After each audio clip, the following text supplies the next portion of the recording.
দাদা আপনি সংবাদ মাধ্যমকে?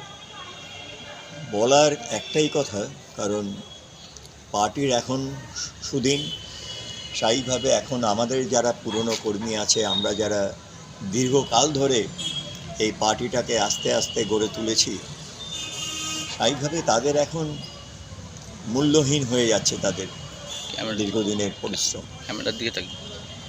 পার্টি বাড়বে, নিশ্চয়ই বাড়বে, পার্টিতে আরও লোক আসবে, আমরা চাই আসুক, কিন্তু এমন ক্যান্ডিডেট দেয়া হোক। আমরা চেয়েছিলাম যে ক্যান্ডিডেট হবে মানে তার একটা স্বচ্ছ ভাবমূর্তি থাকবে, সেই রকম একটা ক্যান্ডিডেট দেয়া হোক। কিন্তু আমাদের এখানে শুধু নয়, আমি বেশ কিছু এলাকাতেই দেখলাম যে ক্যান্ডিডেটগুলো দেওয়া হয়েছে। আমাদের যে ক্যান্ডিডেট এখানে কৌস্তব বাগচি, তার সঙ্গে ব্যক্তিগত আমার কোনো ব্যাপার নয়, আমার তার বিরোধিতা হচ্ছে। এবং আপনারাও ইতিমধ্যে আপনারা অবগত আছেন, উনি যুব মোর্চার প্রেসিডেন্টকে সঙ্গে নিয়ে পার্টি অফিসে সিসিটিভি ভাঙা টাঙা এগুলো করেছেন। তারপরে ওনার নেতৃত্বেই হয়েছে এটা। উনি পার্টি অফিসে গেছেন, জেলা অফিসে গিয়ে প্রেসিডেন্টের ওপরও চড়াও হয়েছেন, মানে ওনার দলবল নিয়ে গিয়ে চড়াও হয়েছেন। স্বাভাবিকভাবে আমরা, অন্তত আমি মনে করি এইটা পার্টির পক্ষে, পার্টির সংগঠনের পক্ষে কর্মীদের কাছে একটা ভুল বার্তা গেছে।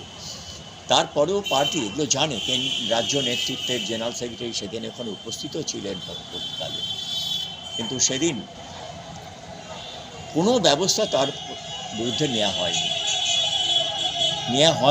শুধু তাই নয়, তাকে আবার আমাদের যে পরিবর্তন যাত্রা, সেই পরিবর্তন যাত্রারও দায়িত্ব দিয়েছেন, এবং তিনি তার নিজস্ব, তার সঙ্গে যারা ঘোরাফেরা করেন তাদের নিয়ে তিনি যে পরিবর্তন যাত্রার যে কমিটি, তার দায়িত্বে তাদেরই লোকজনকে রেখেছেন।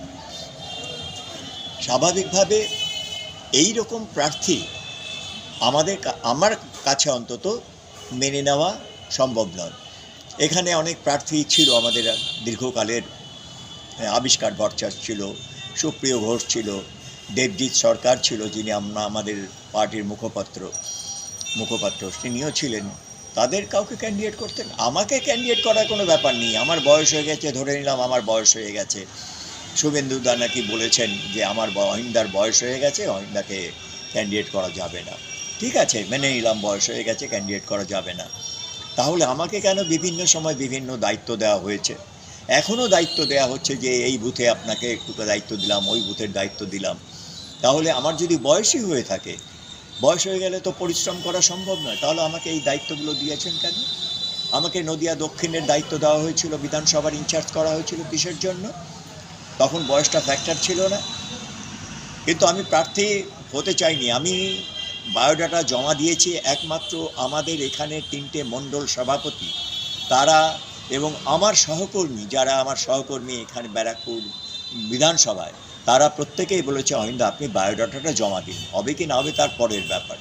আমি বায়োডাটা জমা দিয়েছিলাম এবং শুনেছি আমাদের শ্রমিকদা বলেছিলেন আমার জন্য, কিন্তু ঘটনাটা হচ্ছে যে শ্রমিকদা বললেন আর মানল না। এটা আমার একটু বিশ্বাস করতেও কেন জানি না একটু অসুবিধা হচ্ছে, কিন্তু আমার আবার এটাও বিশ্বাস করি যে কারণ এখন পার্টিটা 21-এ যেমন মুকুল রায় আমাদের জেতা সময়, সেই সময় আমাদের পার্টি ক্ষমতায় আসতো, কিন্তু মুকুল রায় এবং কেন্দ্রীয় নেতৃত্ব কৈলাস বিজয়বর্গী, শিবপ্রকাশজি, এরা যারা দায়িত্বে ছিলেন, তারা সেদিন মুকুল রায়ের কথায় একের পর এক তৃণমূল থেকে আসা লোককে প্রার্থী করেছেন, যার ফলে সেদিন সাধারণ মানুষ আমাদের ভারতীয় জনতা পার্টিকে ভোট দিয়ে জেতায়নি। তার কারণ তারা ভেবেছে এরা তো তৃণমূল থেকে 148 জন প্রার্থী, যারা নাকি অন্য দল থেকে এসছে, তাদের প্রার্থী করেছে, এতে মানুষ কিন্তু ভালোভাবে নেয়নি।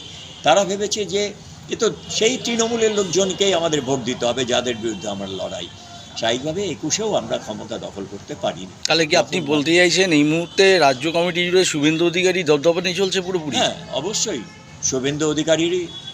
তো সেখানে দাঁড়িয়ে শ্রমিক ভট্টাচার্য, সুকান্ত মজুমদার এরা কোনো রকমভাবে কিছু কথা বলতে পারছেন না? এরা তো কেন্দ্রীয় মন্ত্রী। এরা কথা বললেও কেন জানি না, তাদের কথা হয়তো সেইভাবে গুরুত্ব দেয়া হচ্ছে না, যে কোনো কারণেই হোক। তখনও কিন্তু দিলীপ দাদের গুরুত্ব দেওয়া হয়নি। আপনাদের অনেকের মনে আছেন যারা সাংবাদিকতার সঙ্গে যুক্ত আছেন, সেদিন দিলীপ দা আর সুব্রত দা ছিলেন আমাদের সাধারণ সম্পাদক, জেনারেল সেক্রেটারি ছিলেন, অর্গানাইজেশন জেনারেল সেক্রেটারি ছিলেন আমাদের রাজ্যের। তখন তাকে বিরোধিতা করেছিলেন যে এইভাবে সবাই আসলে তাকে জয়েন করানোটা ঠিক হবে না। কিন্তু মহলের বিপরীতে ডাক্তার কে.ডি. ঘোষের নার্সিংহোম, এখানে যত্নের সহিত সাধ্যের মধ্যে স্বাস্থ্য পরিষেবা দেওয়া হয়।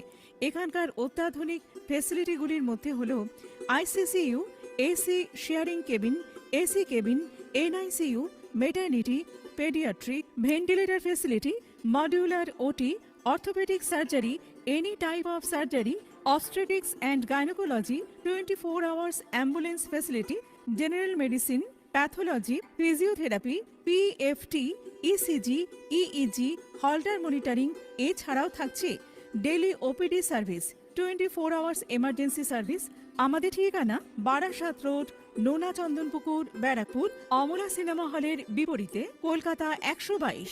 যোগাযোগ 03325920006। মোবাইল নাম্বার 9433389740 এবং 9433389739। সারদা সেবা সদন হসপিটাল প্রাইভেট লিমিটেড।